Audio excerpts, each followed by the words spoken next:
People who grew up in the 1970s carry a psychology that feels strangely difficult to explain to anyone born decades later. Not because they're smarter or stronger by default, but because they were shaped by a world that no longer exists. A world without constant supervision, without instant answers, and without a screen reminding them who they were supposed to be. Their childhood wasn't carefully managed. It was loosely trusted, and that single difference quietly rewired how they think, decide, and survive. In the 1970s, childhood came with freedom, but also risk. You left the house in the morning and came back when the sun went down. No phone, no GPS, no one checking your location. If you disappeared for hours, it wasn't a crisis. It was normal. And psychologically, that created something rare today. A deep internal belief that says, I'll handle it, even when they don't know how. They trust themselves enough to figure it out. That confidence wasn't taught. It was built through repetition, through getting lost, through making mistakes, through solving problems alone. And those lessons stayed for life. But to truly understand the mindset of people who grew up in the 1970s,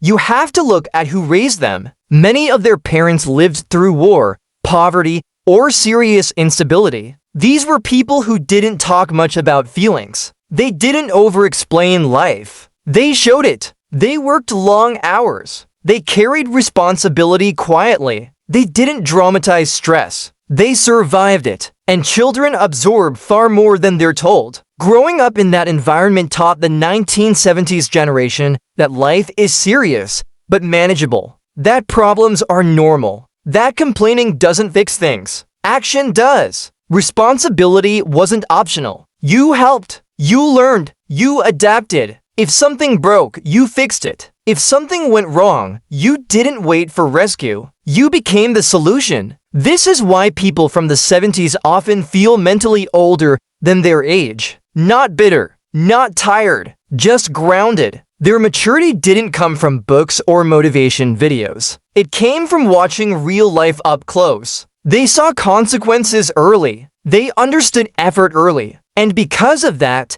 they developed emotional self-control. Not because they didn't feel deeply, but because they learned how to carry weight without collapsing under it. There's also something quietly poetic about this generation. They stand between two worlds. One foot in a slow, analog life where boredom existed and imagination filled the gap. And one foot in the modern digital world they had to learn later, not grow up inside. They remember silence. They remember waiting. They remember being alone with their thoughts. And that gives them a kind of presence that feels rare today. When you talk to someone from that era, they listen. They're not performing. They're not competing for attention. They're not rushing to be impressive. Their confidence is subtle. It comes from experience, not validation. Now compare that to people born after the 2000s, a generation raised in constant stimulation. Phones before full sentences. Notifications before patience. Their brains have been running at maximum speed since childhood. They process more information in a single day